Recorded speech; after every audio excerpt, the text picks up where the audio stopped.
Hello everyone, welcome to class number 25 of software engineering. तो आज के क्लास का हमारा डिस्कशन का टॉपिक है रिक्वायरमेंट्स एनालिसिस।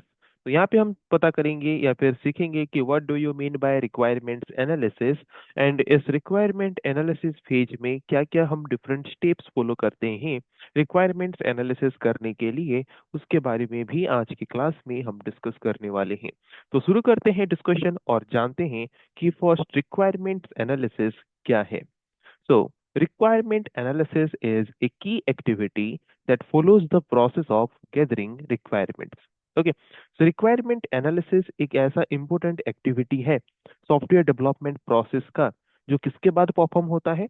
गैदरिंग रिक्वायरमेंट्स के बाद।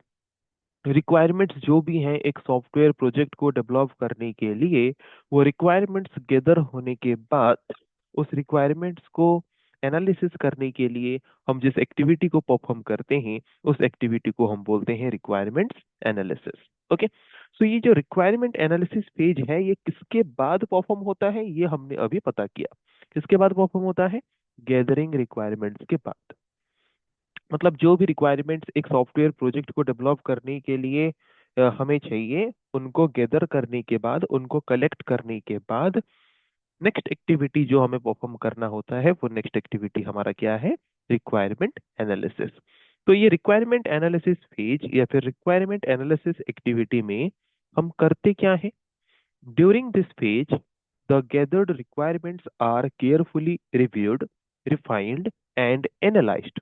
ओके, रिक्वायरमेंट एनालिसिस जो एक एक्टिविटी है, उस एक्टिविटी में हम करते क्या है कि जितने भी रिक्वायरमेंट्स हमने गैदर किया था, उन रिक्वायरमेंट्स को हम रिव्यू करते हैं कि सारा का सारा रिक्वायरमेंट सही तरीके से कलेक्ट हुआ है या नहीं। उसको रिफाइन करते हैं, उसको अपने classes wise, category wise divide करते हैं।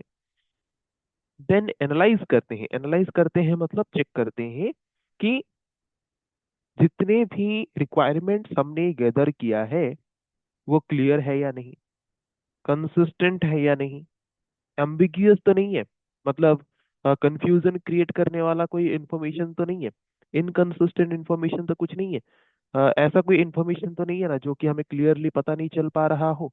इन सब चीजों को केयरफुली रिव्यू करके, रिफाइन करके एनालाइज करते हैं हम किसमें?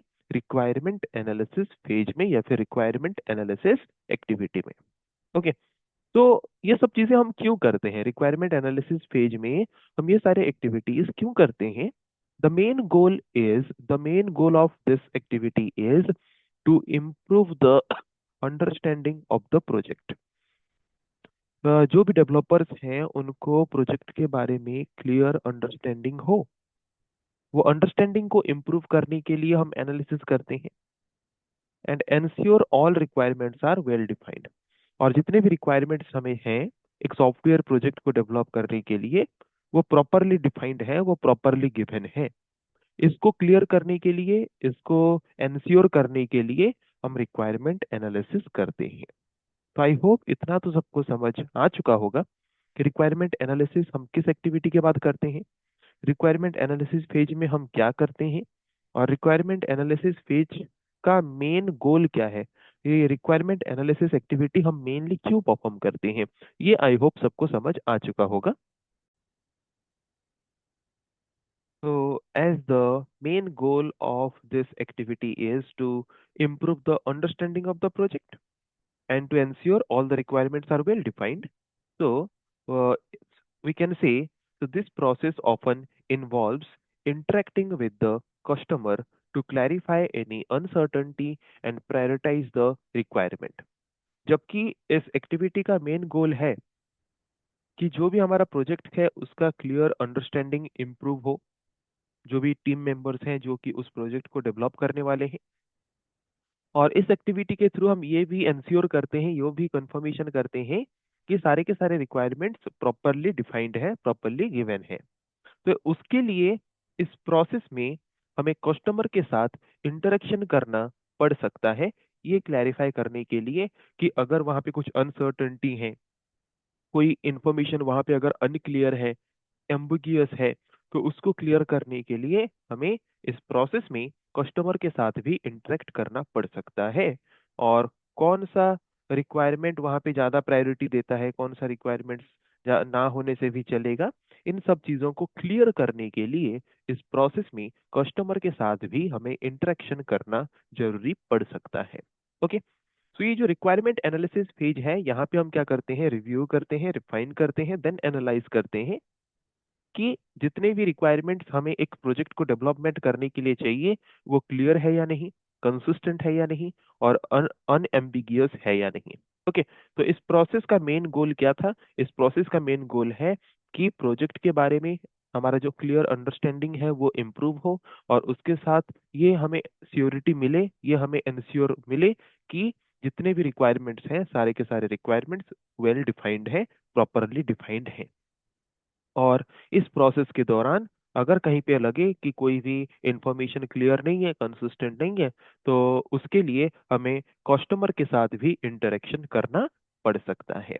और ये जो रिक्वायरमेंट एनालिसिस एक्टिविटी या फिर फेज है, ये हम किसके बाद करते हैं, किस प्रोसेस के बाद करते हैं? गैदरिंग रिक्वायरमेंट प्रोसेस के बाद करते हैं। रिक्वायरमेंट्स गैदर करने के बाद ही हम इस एक्टिविटी को परफॉर्म करते हैं।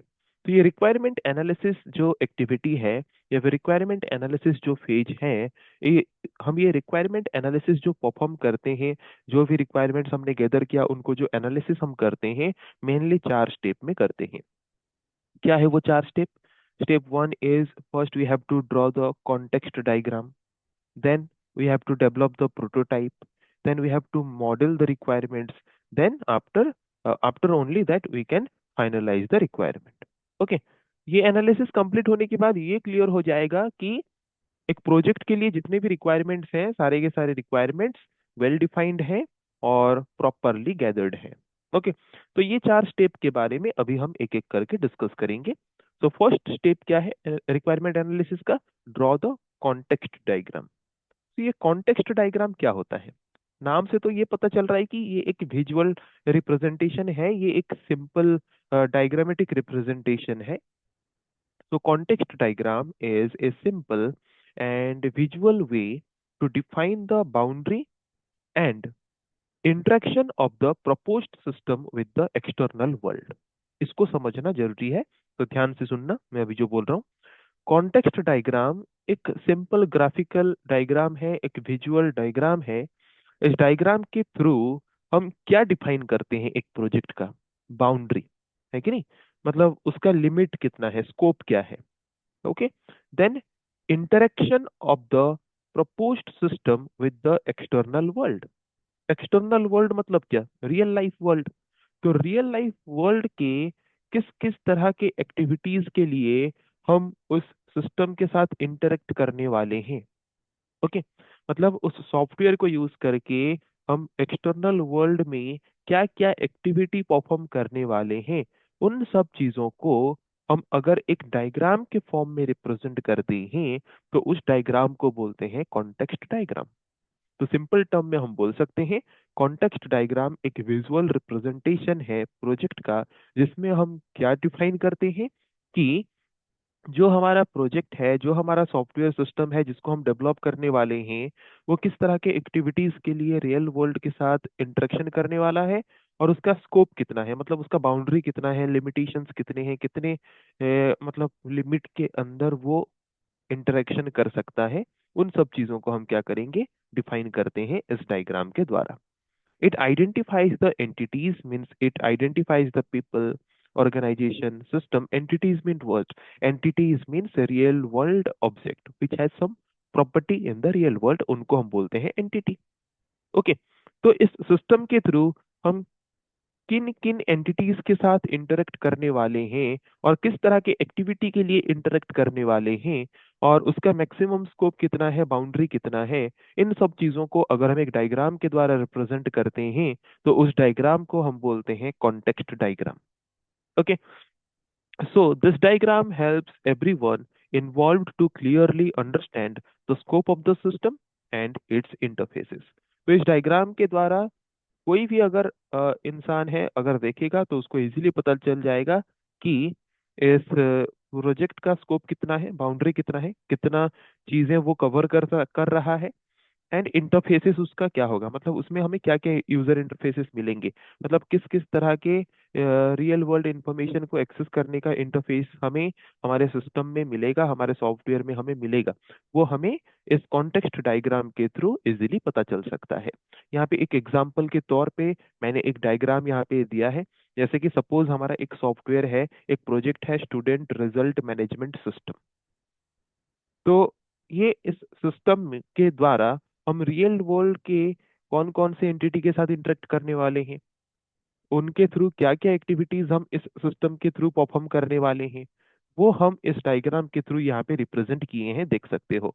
जैसे कि स्टूडेंट इंफॉर्मेशन रिपोर्ट जनरेट कर सकते हैं, मार्कशीट जनरेट कर सकते हैं, स्टूडेंट परफॉर्मेंस रिपोर्ट जनरेट कर सकते हैं। मार्क एंट्री ऑपरेटर एक एंटिटी है, उसके द्वारा हम मार्क एंट्री कर सकते हैं। एडमिनिस्ट्रेटर के द्वारा, एडमिनिस्ट्रेटर जो है इस टोटल सिस्टम का प्रोजेक्ट का मेन हेड है, उसके थ्रू हम स्टूडेंट इंफॉर्मेशन एंट्री कर सकते हैं, सब्जेक्ट इंफॉर्मेशन एंट्री कर सकते हैं। ओके। सो ये एक ऐसा डायग्राम है जिस डायग्राम के थ्रू कौन कौन से रियल वर्ल्ड एंटिटी के साथ हम इंटरेक्ट कर रहे हैं, और उनके साथ इंटरेक्ट करके हम क्या क्या एक्टिविटी परफॉर्म कर रहे हैं, और कितने स्कोप के अंदर, कितने बाउंड्री के अंदर कर रहे हैं, उन सब चीजों को इस डायग्राम के द्वारा हम रिप्रेजेंट कर सकते हैं। इस डायग्राम को हम क्या बोलते हैं? इस डायग्राम को हम बोलते हैं कॉन्टेक्स्ट डायग्राम। ओके। तो सबसे फर्स्ट रिक्वायरमेंट एनालिसिस का क्या था कि draw the context diagram. Okay. Okay. तो कॉन्टेक्स्ट डायग्राम ड्रॉ करने के बाद नेक्स्ट स्टेप हमारा क्या था रिक्वायरमेंट एनालिसिस में? Develop a prototype. So prototype क्या होता है? जैसे कि सपोज एक सॉफ्टवेयर प्रोजेक्ट का बात हम बाद में डिस्कस करेंगे, पहले एक सिंपल एग्जांपल ले लेते हैं प्रोटोटाइप क्या होता है। जैसे कि अगर हम डिस्कस करें, एक हमारे पास एक घर हमें बनाना है, तो घर बनाने से पहले हम उसका एक छोटा सा मॉडल बनाते हैं, है कि नहीं? ओके। तो जैसे कि घर बनाने से पहले हम घर का एक छोटा सा मॉडल बनाते हैं कि नहीं, वैसे ही एक सॉफ्टवेयर बनाने से पहले सॉफ्टवेयर कंपनीज के पास कुछ प्री डिफाइंड मॉडल्स होते हैं, कुछ प्री डिफाइंड सॉफ्टवेयर्स होते हैं, वो हमें दे दिया जाता है यूज करने के लिए। ओके। सो जब भी हम एनालिसिस करते हैं, ये बेहतर है, ये कंपलसरी तो नहीं है कि हम एक प्रोटोटाइप बनाएं, पर बेहतर है अगर हम एक प्रोटोटाइप बना लेते हैं, तो हमें उस सॉफ्टवेयर के बारे में समझना भी आसान हो जाता है, और ये हमें क्लियर भी हो जाता है कि कस्टमर को एक्चुअल में क्या चाहिए, है कि नहीं? क्योंकि वो प्रोटोटाइप अगर हम कस्टमर को यूज करने के लिए दे देंगे, उसको यूज करने के साथ साथ धीरे धीरे कस्टमर अपने फीडबैक के थ्रू बताएंगे कि उसमें क्या क्या चेंजेस करने की जरूरत है, और जिसके द्वारा हमारा जो भी उसमें चेंजेस करने की जरूरत है उस हिसाब से क्या क्या रिक्वायरमेंट्स हैं, वो भी हम इजीली एनालाइज कर सकते हैं, और उसके बारे में प्रॉपर नॉलेज या फिर प्रॉपर आइडिया भी गेन कर सकते हैं। तो क्या लिखा है देखते हैं, सेकेंड स्टेप जो है रिक्वायरमेंट एनालिसिस का डेवलप ए प्रोटोटाइप में। Creating a prototype is a helpful way to understand what the customer truly wants. अगर हम एक प्रोटोटाइप बना के कस्टमर को दे देंगे, तो ये हमारे लिए एक हेल्पफुल होगा, हमारे लिए एक आसान तरीका होगा ये समझने में कि एक्चुअल में कस्टमर की जरूरतें क्या है, कस्टमर को क्या चाहिए। A prototype is a basic version of the system that looks and function like the part of the final product. ये प्रोटोटाइप जो है, ये एक्चुअल में फाइनल सॉफ्टवेयर प्रोडक्ट नहीं है, ये उसकी तरह एक मॉडल है, जो दिखता उसकी तरह है, फंक्शन भी उसकी तरह करता है, पर वो फाइनल प्रोडक्ट नहीं है। उसको हम कस्टमर को देते हैं ताकि कस्टमर के फीडबैक के थ्रू उसमें और क्या क्या चेंजेस करने हैं वो रिक्वायरमेंट्स हम गैदर कर सकें, वो रिक्वायरमेंट्स हम एनालाइज कर सकें। ओके। सो ये हमारा सेकंड स्टेप है। फर्स्ट स्टेप में हमने कॉन्टेक्स्ट डायग्राम बनाया, कॉन्टेक्स्ट डायग्राम बनाने के बाद उसको बेस करके हमारे पास क्या प्रोटोटाइप है, या फिर उसके जैसा हम एक छोटा सा प्रोटोटाइप मॉडल हम बना रहे हैं, बना के हम कस्टमर को दे रहे हैं, ताकि कस्टमर का रिक्वायरमेंट क्या है वो हम इजीली कलेक्ट कर सकें, और उसके हिसाब से हम रिक्वायरमेंट्स जो भी गैदर हुआ है उसको एनालाइज कर सकें। ओके। तो ये सेकेंड स्टेप हुआ। सेकेंड स्टेप में ये जो प्रोटोटाइप है, प्रोटोटाइप बनाने का मेन पर्पस क्या है? जैसे कि ऑलरेडी हम डिस्कस कर चुके हैं, कस्टमर से हम फीडबैक गैदर करेंगे सिस्टम को रिफाइन करने के लिए, सिस्टम को बेहतर बनाने के लिए। ओके। देन ये कस्टमर को भी हेल्प करेगा क्या करने के लिए? It help the customer to visualise the proposed system. जिस तरह का सॉफ्टवेयर वो बनाने के लिए बोला है, वो विजुअली उसको देख के बता सकता है कि नहीं, इसमें इस तरह का थोड़ा सा चेंजेस करेंगे, इसमें इस तरह से थोड़ा चेंजेस करेंगे। Then it also support the developers and users in making decision when there are uncertainty। जब यूजर को या फिर कस्टमर को मतलब क्लियर नहीं है कि उसको एक्चुअल में किस तरह का प्रोडक्ट चाहिए, तो उस केसेस में प्रोटोटाइप बना के कस्टमर को प्रोवाइड करना ही सबसे बेहतर तरीका या फिर सबसे बेस्ट डिसीजन होता है। ओके। तो प्रोटोटाइप को हम मेनली यूज करते हैं किस तरह के प्रोजेक्ट के लिए, जो प्रोजेक्ट जनरल मार्केट मतलब पब्लिक, कॉमन पब्लिक या फिर कॉमन पीपल के लिए जो सॉफ्टवेयर डेवलप होता है, जिसमें नॉर्मल लोग मतलब कॉमन जनरल मार्केट के लोग इंटरेक्ट कर रहे हो, उस तरह के प्रोजेक्ट के लिए हम मेनली प्रोटोटाइप्स ही यूज करते हैं, क्योंकि मार्केट का डिमांड जो है वो चेंज होता रहता है कि नहीं। तो यूजर का उस सिचुएशन में जो भी फीडबैक होता है, उसी फीडबैक को लेके ओके, तो प्रोडक्ट में चेंजेस किया जाता है या फिर सिस्टम में अपडेट किया जाता है। तो ये जो प्रोटोटाइप है ये बहुत ही जल्दी बन जाता है और कम खर्चे में भी बन जाता है। ओके। बट ये फाइनल प्रोडक्ट नहीं होता, इसमें और भी बहुत सारे अपडेट करने होते हैं, बहुत सारे चेंजेस करने होते हैं ताकि इस सॉफ्टवेयर प्रोडक्ट का प्रॉपर यूटिलाइजेशन हो पाए। तो ये हमारा सेकंड स्टेप था रिक्वायरमेंट एनालिसिस का। थर्ड स्टेप क्या है? हमने प्रोटोटाइप बना दिया, कस्टमर को यूज करने के लिए दे दिया, कस्टमर ने उसको यूज किया, क्या क्या रिक्वायरमेंट्स हैं, क्या क्या चेंजेस करने की जरूरत है, कस्टमर ने बता दिया। हमने एनालिसिस किया रिव्यू करके कि क्या वो सारे के सारे इंफॉर्मेशन कस्टमर के द्वारा गिवन है। अगर गिवन है then everything is all right, अगर गिवन नहीं है देन हम अगेन कस्टमर के साथ इंटरेक्ट करेंगे और वो इंफॉर्मेशन कस्टमर से कलेक्ट करेंगे। देन प्रोटोटाइप बनाने के बाद नेक्स्ट हम क्या करेंगे? Model the requirement. Model the requirement, इस स्टेप में हम क्या करते हैं? This step involves creating graphical representation of the system's functionality, data and interactions to detect any issue like missing, incorrect और अननेसेसरी रिक्वायरमेंट्स। इस स्टेप में हम क्या करते हैं? हम एक ग्राफिकल रिप्रेजेंटेशन बनाते हैं। किसका? जो सॉफ्टवेयर या फिर जो सिस्टम हम बना रहे हैं उसके फंक्शनैलिटी का, कि कौन सा पार्ट किस तरह का फंक्शन परफॉर्म करने वाला है, कौन सा पार्ट किस तरह के फंक्शन को परफॉर्म करने के लिए किस तरह का डेटा उसको चाहिए। जितने भी पार्ट्स हैं एक सिस्टम के अंदर, कौन सा पार्ट किसके साथ इंटरेक्ट कर रहा है, इन सब चीज़ों को अगर हम एक ग्राफिकल रिप्रेजेंटेशन के थ्रू रिप्रेजेंट करेंगे, तो वहाँ पे कौन सा डेटा मिसिंग है, किस तरह के फंक्शनलिटी मिसिंग है, क्या इनकरेक्ट है, अननेसेसरी रिक्वायरमेंट्स क्या क्या वहाँ पे इन्वॉल्व्ड है जो कि हमारे सिस्टम को कॉम्प्लिकेटेड कर रहा है, उन सब चीज़ों का एक क्लियर इमेज हमें मिल जाएगा, वहाँ पे एक क्लियर आइडिया हमें मिल जाएगा जब हम रिक्वायरमेंट्स के एक प्रॉपर ग्राफिकल मॉडल बना लेते हैं। तो उसके फंक्शनलिटी के बेसिस में, उसके डेटा यूसेज के बेसिस में एंड उसके इंटरेक्शंस के बेसिस में, जिसके द्वारा हमें क्लियर हो जाएगा कि कौन सा पार्ट मिसिंग है, क्या इनकरेक्ट है, अननेसेसरी रिक्वायरमेंट्स क्या है जो कि कॉम्प्लेक्सिटी बढ़ा रहा है। इन सब चीज़ों को हम क्लियरली आइडेंटिफाई कर सकते हैं अगर हम रिक्वायरमेंट्स का मॉडल बना लेते हैं तो। सो कुछ कॉमन मॉडल्स हैं जैसे कि पहले से भी हम पढ़ते आए हैं, जैसे कि डेटा फ्लो डायग्राम्स। ओके, जहाँ पे हमें ये पता चलेगा कि डेटा कहाँ से कहाँ तक कैसे फ्लो हो रहा है। ओके। उसके बाद ईआर डायग्राम, जो कि डेटाबेसिस में ऑलरेडी हम पढ़ते आ रहे हैं। ओके। जहाँ पे वो हमें बताता है डिफरेंट एंटिटीज और उनके एट्रीब्यूट्स और उन एंटिटीज के बीच रिलेशन, ये सब चीजें रिप्रेजेंट करता है। ओके। और एक सिंगल सिस्टम में मोर देन वन डेटाबेसेस हो सकते हैं, और एक डेटाबेसेस में मोर देन वन एंटिटीज हो सकते हैं, है कि नहीं। और उन एंटिटीज के बीच प्रॉपर्टीज अलग अलग हो सकते हैं, उनके बीच रिलेशनशिप्स कैसे हैं, उन सब चीज़ों को हम डायग्रामेटिकली अगर रिप्रेजेंट करेंगे, तो कौन सा पार्ट मिसिंग है, इनकरेक्ट है, अननेसेसरी रिक्वायरमेंट्स क्या क्या हैं, वो इजीली हम आइडेंटिफाई कर सकते हैं। Then data dictionary. Data dictionary means ये एक ऐसा मतलब ग्राफिकल मॉडल है, ग्राफिकल रिप्रेजेंटेशन है, जहाँ पे वो हर एक डेटा एलिमेंट जो भी हम यूज कर रहे हैं उनका प्रॉपर डिस्क्रिप्शन हमें प्रोवाइड करता है ये model. Then state transition diagram. State transition diagram हमें क्या शो करता है? It displays how system changes from one state to another based on input and event. एक इनपुट देने के बाद या फिर एक इवेंट या फिर एक एक्शन परफॉर्म करने के बाद हम कौन से स्टेट से कौन से स्टेट में जा रहे हैं, ये स्टेट ट्रांजिशन डायग्राम के थ्रू हम इजीली आइडेंटिफाई कर सकते हैं।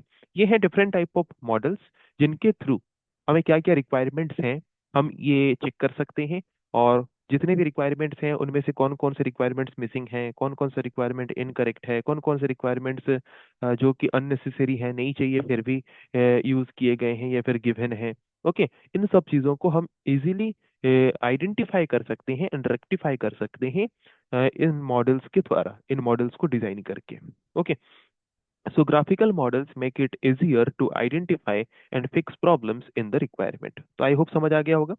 सबसे पहले रिक्वायरमेंट एनालिसिस में हमने कॉन्टेक्स्ट डायग्राम बनाया ताकि रियल वर्ल्ड एंटिटी या फिर एक्सटर्नल वर्ल्ड में किन किन एंटिटीज के साथ हम कनेक्ट हो रहे हैं, क्या क्या एक्टिविटीज हमें परफॉर्म करना है, उसके स्कोप या फिर बाउंड्रीज क्या है, वो हमें डायग्राम के थ्रू पता चल गया। फिर हमने क्या किया, एक प्रोटोटाइप, सेकंड स्टेप हमने क्या, प्रोटोटाइप डिजाइन कर दिया। तो जो कि फाइनल प्रोडक्ट नहीं है, उसके जैसा एक मॉडल है, उसके जैसा एक सिस्टम है जो कि कम टाइम में होता है, कम खर्चे में हो जाता है। उसको हमने कस्टमर को बना के दिया ताकि ये मेनली उसी तरह के कस्टमर्स के लिए हैं जो अपने सॉफ्टवेयर प्रोडक्ट को जनरल मार्केट के लिए बना रहे हैं, या फिर ऐसे कस्टमर्स जो अनसर्टन है, मतलब उनको क्लियरली नहीं पता कि किस तरह का प्रोजेक्ट उनको चाहिए। उनके लिए मेनली हम प्रोटोटाइप डिजाइन करते हैं, वरना वो डिजाइन ना करने से भी चलता है। नेक्स्ट फिर हमने क्या क्या देखा, मॉडल द रिक्वायरमेंट्स। ओके, जितने भी रिक्वायरमेंट्स हैं उनको अगर हम एक ग्राफिकल वे में एक मॉडल के द्वारा रिप्रेजेंट करते हैं, तो वहाँ पे उनके फंक्शनलिटी के बेसिस में, उनके डेटा रिक्वायरमेंट्स के बेसिस में, उनके इंटरेक्शंस, जितने भी स्टेट्स हैं, जितने भी पार्ट्स हैं, उनके बीच इंटरेक्शंस के बेसिस में हम डिफरेंट मॉडल्स या फिर डायग्राम्स बना सकते हैं। जैसे कि डेटा फ्लो डायग्राम्स में हम रिप्रेजेंट कर सकते हैं कि सॉफ्टवेयर में हमारा डेटा फ्लो कैसे हो रहा है। ईआर मॉडल के द्वारा हम रिप्रेजेंट कर सकते हैं कि जितने भी एंटिटीज, जितने भी डेटाबेस टेबल्स हैं, उनके बीच किस तरह का रिलेशनशिप है। डेटा डिक्शनरी के थ्रू हम रिप्रेजेंट कर सकते हैं कि जितने भी डेटा एलिमेंट्स हैं उसका यूज क्यों हुआ है, वहाँ पे उसका प्रॉपर डिस्क्रिप्शन प्रोवाइड करने के लिए। एंड स्टेट ट्रांजेक्शन डायग्राम के थ्रू हम क्या कर सकते हैं कि जब हम एक इनपुट लेते हैं या फिर कोई इवेंट या फिर एक्शन परफॉर्म करते हैं, तो तब हम एक स्टेट से कौन से स्टेट में जाते हैं वो पता करने के लिए हम स्टेट ट्रांजिशन डायग्राम भी ड्रॉ कर सकते हैं। तो इसके थ्रू हमें क्लियरली पता चल जाएगा, क्लियर इमेज मिल जाएगा एक सॉफ्टवेयर प्रोजेक्ट को डेवलप करने से पहले कि सारे के सारे रिक्वायरमेंट्स प्रॉपरली हमारा कलेक्ट हुआ है या नहीं। तो इस डायग्राम के थ्रू सब कुछ क्लियर होने के बाद लास्ट स्टेप में हम क्या करेंगे, we will finalise the requirement. So after modelling, modelling करने के बाद, सारे मॉडल्स को डिजाइन करने के बाद, the requirements become clear. Requirements जो भी हो वो पूरा कंप्लीटली क्लियर हो जाएगा। एंड एनी इनकंसिस्टेंसी और एम्बिग्विटीज आर रिजॉल्व्ड। और कहीं पे अगर कुछ इनकंसिस्टेंसी था, कुछ इनकरेक्ट इंफॉर्मेशन था, कुछ एम्बिग्विटी था, तो वो भी उस मॉडल के द्वारा हम इजीली रिजॉल्व कर लेते हैं। एंड उसको रिजॉल्व करने के बाद then the data flow between different parts of the system is well understood। उस मॉडल के द्वारा हम डेटा फ्लो डायग्राम के थ्रू कैसे डेटा फ्लो हो रहा है वो भी हम क्लियरली समझ जाते हैं। And all insights from the earlier steps are incorporated. और ऐसे भी कुछ कमियां जो भी हमारे मतलब रिक्वायरमेंट्स कलेक्शन में थे, उसको भी हम आइडेंटिफाई कर लेते हैं, और आइडेंटिफाई करके कस्टमर के साथ इंटरेक्ट करके हम वहां से बाकी रिक्वायरमेंट्स को कलेक्ट कर लेते हैं, और सारे रिक्वायरमेंट्स को हम क्रिस्टल क्लियर कर देते हैं। सो एट दिस पॉइंट ये सब चीजें मॉडल रिक्वायरमेंट स्टेज में करने के बाद इस फेज में हम क्या करते हैं, finalise the requirements are documented in a clear and structured format for further use in the development process. उसके बाद जो भी मॉडल हमने डिजाइन किया, जो भी कॉन्टेक्स्ट डायग्राम हमने बनाया, उसको हम क्या करते हैं, एक डॉक्यूमेंटेशन के फॉर्म में एक डॉक्यूमेंट करके उसको हम एक डॉक्यूमेंटेशन के फॉर्म में प्रेजेंट करके रखते हैं, ताकि वो डेवलपमेंट प्रोसेस में फर्दर आगे यूज हो, और यूज होके एक प्रॉपर सॉफ्टवेयर प्रोजेक्ट डेवलप होके कस्टमर को दिया जा सके। Okay, so these are the different steps that we have to follow in requirement analysis phase. So I hope आज के क्लास में हमने जो भी टॉपिक डिस्कस किया वो सबको समझ आ चुका होगा। सो नेक्स्ट क्लास में हम डिस्कस करेंगे ऐसे और भी कुछ टॉपिक के बारे में। आज के लिए इतना ही। Thank you.